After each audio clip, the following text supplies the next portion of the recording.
So we left off, ladies and gentlemen, talking about this problem right here in an inferior good. An inferior good being something that you purchase when you are poor, when your income is lower, versus a normal good, which is something that you purchase when you are relatively well off, when you're relatively rich. Now, here's how we are going to do this mathematically. So put this on your slideshow sheet here. So again, simply stated in words here now, or written words as opposed to spoken words. We're comparing the quantity demanded, how much it changes when a consumer's income changes. So instead of looking at how the price and the quantity demanded change with each other, now we're comparing the change in income to the change in quantity. And so if you look at the formula here, percent change in quantity demanded over percent change in income, notice quantity is staying on the top here, which is quail delicacies over other things. And that can help you a lot, because remember, the calculation here is probably going to be less important on the test because you don't have a calculator, and we have talked about how messy this can get. So more often than not, you need to know how this works as opposed to knowing how the math shakes out. So the concept is most important here. So we're going to look at a problem. I'm going to make you do some math problems. But at the end of this thing, you are going to be able to do, let me put these up here right now so that I don't forget and so that you know. You're going to be able to do the problems on page 525 in your book, numbers 4, 5, and 6. Okay? And they deal with income elasticity of demand, price elasticity of demand, and one that we haven't even talked about yet, which we'll get to later, cross-price elasticity of demand. But let's deal with income elasticity of demand. So this is going to help us figure out whether a good is a normal or an inferior good. So let's look at a problem here. Let's look at this guy right here. So I've got a demand schedule here where I've got the quantity demanded, but I have two quantity demandeds here. So this is a little tricky because the quantity demand when income is 12,000 here, 10,000 here. And then I've got a bunch of prices here. So the question asks me to use the midpoint method to calculate the income elasticity of demand at $8. That's all we care about, this $8. That's as far as we go with $8. Because remember, we're going to compare the income changes to the quantity demanded changes. So now I don't care about any of this. All right? And I really don't even care about the 8. Because all I care about are these right here. All right? And I don't care about these. I don't care about these. All right? I'm going to pause for a second. So I brought the income elasticity of demand formula here. And what we're going to do is we got to figure out the quantities and our income. Now here it is important that your Q2s and your I2s and all that they match up appropriately. So I'm going to draw this right in here. I'm going to make 10,000 my I1. This is going to be my I2 over here. Okay, and these will be my corresponding Qs here. So let's start setting this up. So Q2 is going to be 50. So 50 minus 40 divided by 50 plus 40 divided by 2. Again, if you want to go ahead of me and figure this out, by all means, do so, and then you can compare and see how you did compared to how I did. So if 50 is Q2, that means I2 has to be 12,000. So I'll go 12,000.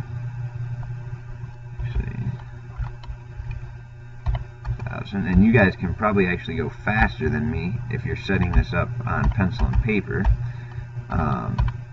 It just takes me a second here. And then I go 12. I'm just going to go 12K because I'm going to run out of space here. Plus 10. Okay. Divided by 2. So, sorry, I ran out of space there. Alright. And I'll move it up a little bit like this. Okay. And then I have to work it out. So let's see here. Looks like 10 here divided by 50 plus 40 is 90. 90 over 2 is 45, I believe. Okay, so I got 10 over 45. I got 2,000 here. I'll just write 2K. divided by 22K, so I got 11K. So 2,000 over 11,000. Now, go ahead, take a second, sort this all out. What do you get?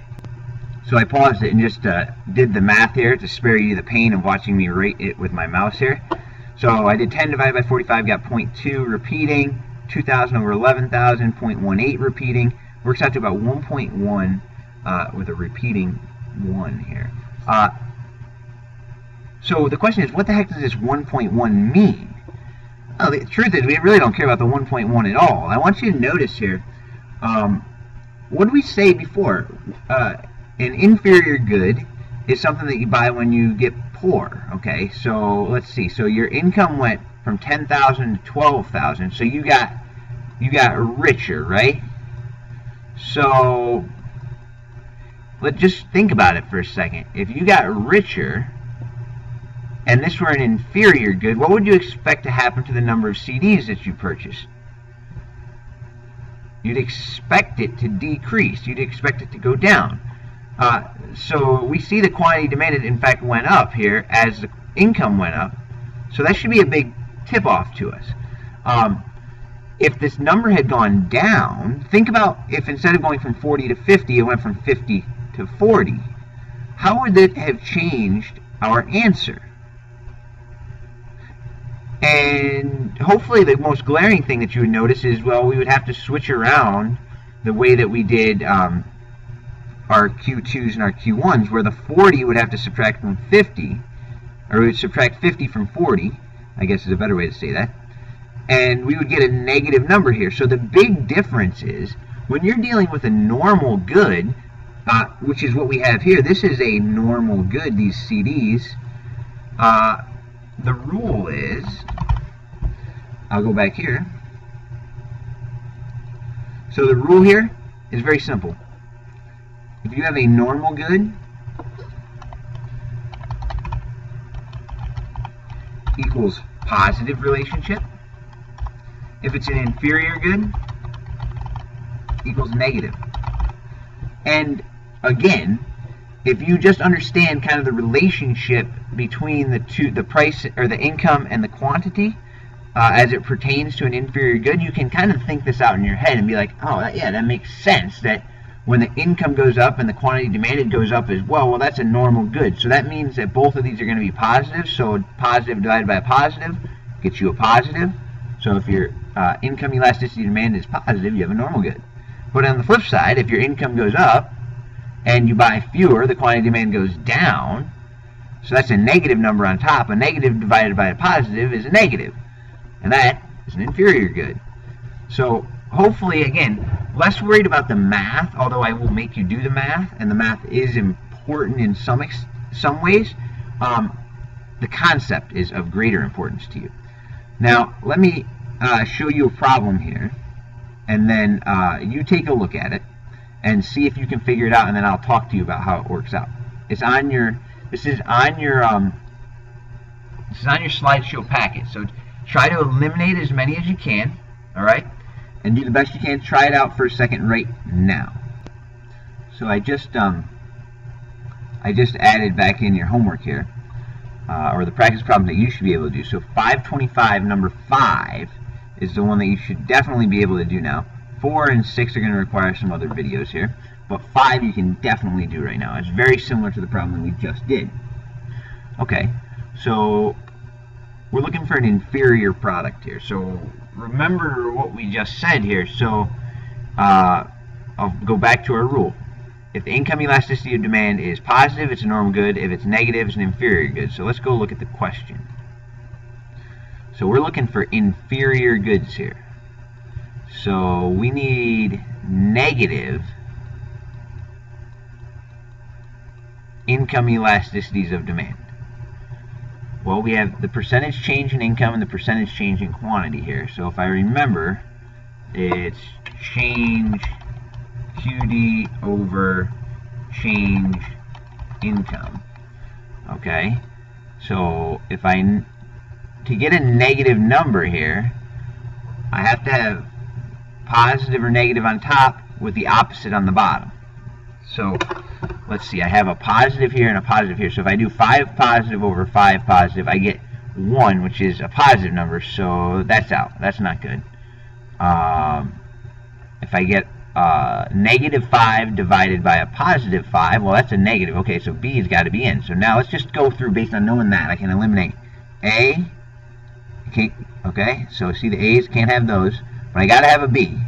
So the only two options that I really need to look at, no B here, so that can't be it. So it's B and D. So the question is, does D meet the criteria for an inferior good? Well, let's see. A positive 10, so positive 10 up top, divided by a negative 10, that gives me a negative 1. So that means it's in. So that means the answer has to be there. Alright, hopefully that wasn't too tricky for you. If you have any questions, please let me know. Go try number 5 in your book.